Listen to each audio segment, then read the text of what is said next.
Saya tidak belain JK, tapi saya khawatir terjadi perang agama lagi di sini. Disimak. Kalau tidak ada, sudah tutup laporannya. Justru yang dicek siapa yang motong-motong ini, siapa yang menyebar keraskan, dia provokasi, dia pengkhianat negara, dia bisa jadikan mau menjatuhkan pemerintahan ini. Kalau semuanya kacau kan gampang jatuhkan presiden.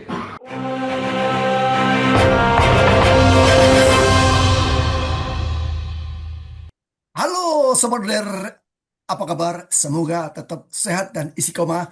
Hari ini Jumat Legi 24 April 2006. Kita akan membahas bersama Cak Dodo tentang apa? Simak baik-baik. Assalamualaikum Cak Dodo, salam FNF. Waalaikumsalam warahmatullahi wabarakatuh. Selamat pagi Cak Jarot dan seluruh pemirsa di Indonesia. Apa kabar Cak Jarot? Alhamdulillah. Sayang kemarin nggak bisa merapat ke Menteng, Cak. Itu kan ada pertemuan kami, Koalisi Aliansi Menyelamatkan Indonesia. Salah satu pembicara itu Pak Gatot Nurmantio, mantan Panglima TNI. Keras ini, Cak. Sangat-sangat Ya, keras. Coba spill kepada sobat-sobat Dodo, Cak.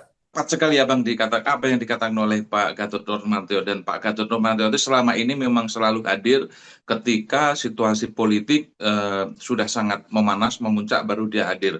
Dan ini rupanya untuk yang kesekian kalinya Pak Gatot Nurmantio itu melampiaskan sikapnya dengan tegas gitu. Dikatakan bahwa kasusnya Yusuf Kala itu seharusnya dihentikan laporan itu karena persoalannya tidak seperti yang dituduhkan para pelapor itu. Pak JK itu bukan sedang berjuang, bukan sedang membenturkan dua agama, bukan. Dia cerita masa lalu dan itu faktual, ada buktinya, ada hasilnya. Tapi dipelintir oleh pihak-pihak yang sengaja untuk memancing keributan. Nah, maksudnya GN itu, Pak Gatot Nurmantio, meminta, udah jelas masalahnya. Polisi masih juga diam, tutup mata, bukannya hadir untuk menenangkan publik, mencari masalah yang sebenarnya, tapi membiarkan kelihatannya agar persoalan ini menjadi besar dan terjadi keributan, pecah belah. Itu yang dikhawatirkan Pak JK, Pak Gatot. Benar, Cak. Ini ada catatan dari Pak Gatot, mantan Panglima TNI. Salah satunya adalah bagaimana fenomena konflik yang bisa mengoyak-ngoyak negeri dan peranan polisi ini sangat krusial. Kalau tidak netral, hancur bangsa ini. Dia ingatkan banyak negara pecah gara-gara ini. Dan terakhir ini hendaknya polisi juga menangkap mereka yang provokasi terhadap massa. Ini kutipannya, Cak. Pak, polisi yang menerima laporan, terima laporan kewajiban. Tetapi dia nyimak apa sih pidato yang dilakukan oleh JK ini. Saya tidak belain JK, tapi saya khawatir terjadi perang agama lagi di sini. Disimak. Kalau tidak ada, sudah tutup laporannya. Justru yang dicek siapa yang motong-motong ini, siapa yang menyebar keraskan, dia provokasi, dia pengkhianat negara, dia bisa jadikan mau menjatuhkan pemerintahan ini. Kalau semuanya kacau kan gampang jatuhkan presiden.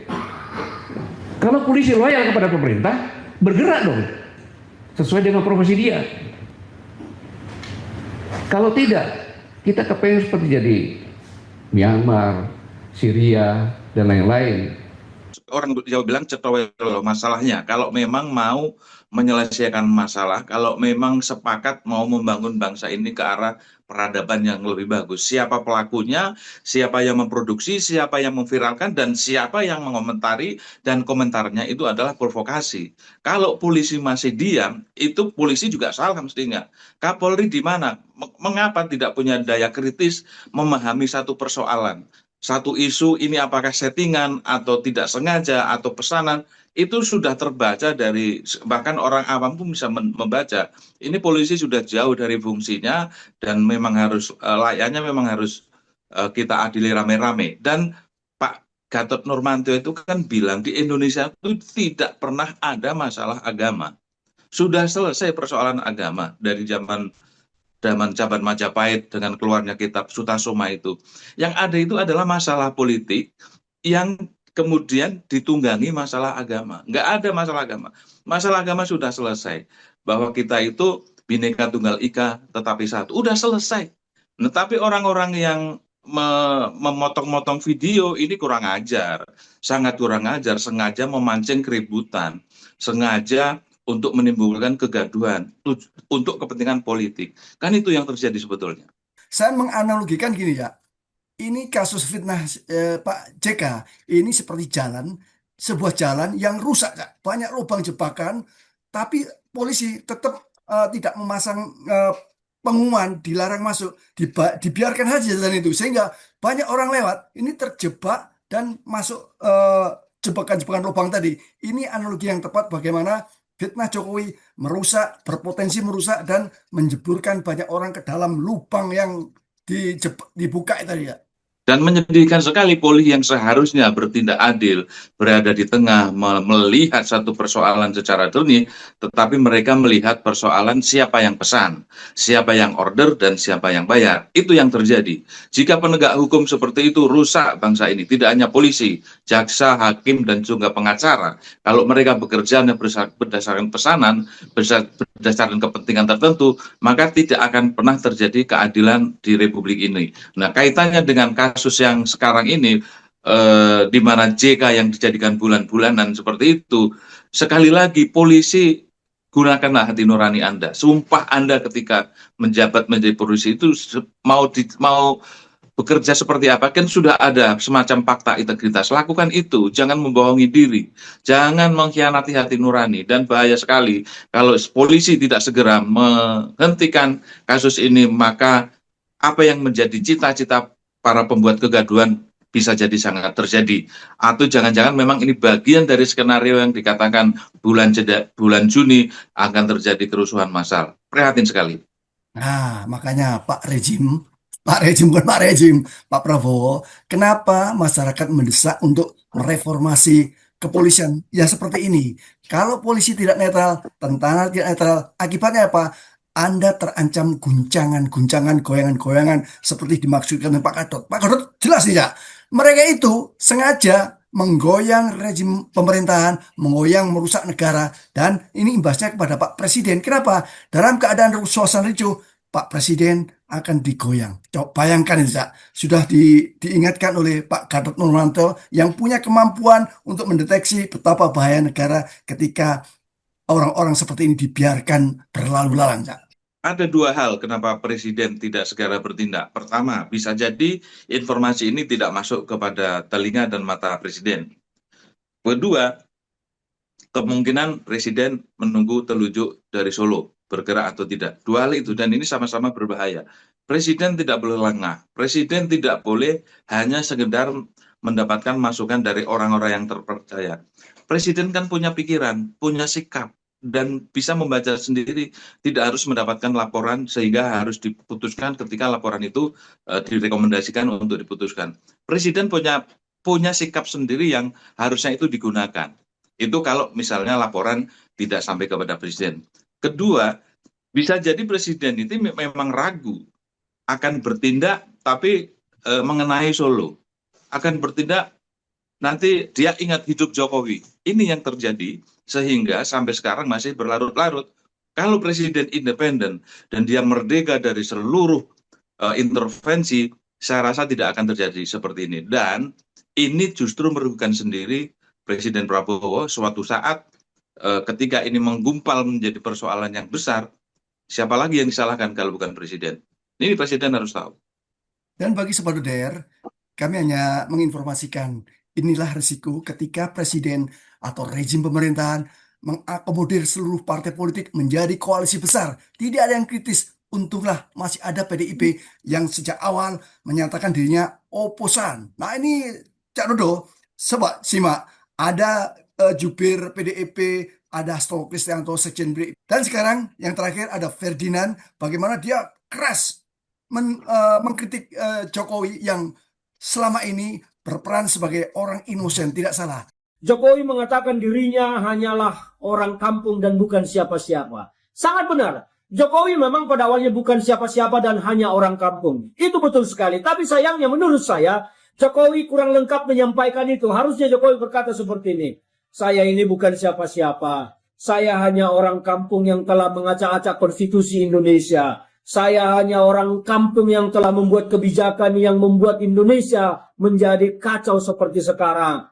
Saya hanya orang kampung yang membangun istana di IKN untuk kepuasan pribadi saya. Saya orang kampung yang telah membawa Indonesia ke jebakan hutang yang cukup dalam. Saya orang kampung yang punya ambisi haus berkuasa. Saya orang kampung yang tidak puas berpuasa. Saya orang kampung yang ingin berkuasa lagi. Saya orang kampung dan bukan siapa-siapa. Tetapi saya mampu membuat Indonesia kacau balau seperti sekarang. Maksudnya Jokowi mengaku orang kampung yang nggak ngerti apa-apa gitu. Tapi sesungguhnya di balik itu justru orang kampung yang paling tahu segalanya. Sehingga dia bisa berbuat apa saja, menggunakan kekuasaannya nyaris tanpa batas, mengeksploitasi kepolisian, menggunakan aparat negara, dan menyandera partai politik, pimpinan partai politik untuk membangun kekuasaan yang absolut. Itu yang terjadi, sehingga dia melakukan apapun, tidak ada yang bisa mengkritisi, tidak ada yang bisa mengingatkan, undang-undang dilabrak, aturan dipermainkan, dan segala hal yang menyangkut kepentingan dia pribadi berjalan mulus, karena tidak ada satupun orang yang berani mengingatkan. Karena kalau mengingatkan, misalnya yang mengingatkan itu tokoh politik, ya dibongkarlah kasusnya, kasus korupsinya. Karena gini, Cak Jarot, pejabat di Indonesia itu mungkin 99% itu korup semua, hanya soal waktu, hanya soal tinggal milih. Jadi saya pernah mendengar Mahfud MD mengatakan bahwa koruptor di Indonesia itu seperti kebun binatang, nangkep binatang di kebun binatang, tinggal pilih yang mana gitu loh.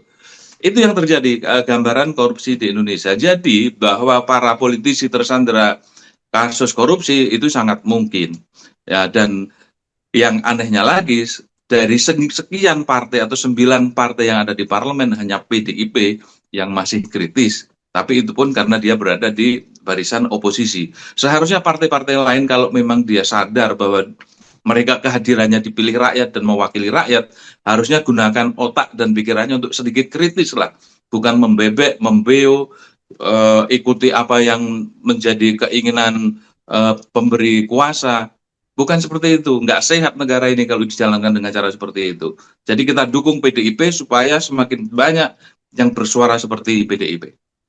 Kang, sebelum Rika ngasih closing statement, Nyong akan ngambil ini spill tentang ada Nyai Dasima. Ini terkenal di Sidoarjo. Dia mengutip, kalau kita masyarakat kecil masalahnya berlaku seenaknya, nggak adil, sembarang hidupnya, itu nggak pengaruh apa-apa bagi masyarakat lain. Mungkin berpengaruh kepada orang segelintir lah dan terhadap dirinya. Tapi ketika seorang presiden, pemimpin negara berlaku tidak ceroboh, yang kena siapa? Masyarakat seluruh Indonesia, seluruh negara. Jadi bisa kita simak bagaimana 10 tahun terakhir ketika Pak Jokowi menjabat, adakah perundang-undangan kebijakan yang menguntungkan seluruh rakyat Indonesia? Coba Doder, kasih keterangan, contohnya di kolom komentar. Monggo Cak Dodo, kasih closing statement. Ya, apa yang dikatakan Nyai Dasima itu memang betul. Sebetulnya kan sejarah kita itu udah penuh dengan contoh, penuh dengan teladan. Masalahnya orang jahat lebih banyak daripada orang baik. Ada orang baik tapi dia tidak mau bersuara, akhirnya tenggelam oleh orang jahat.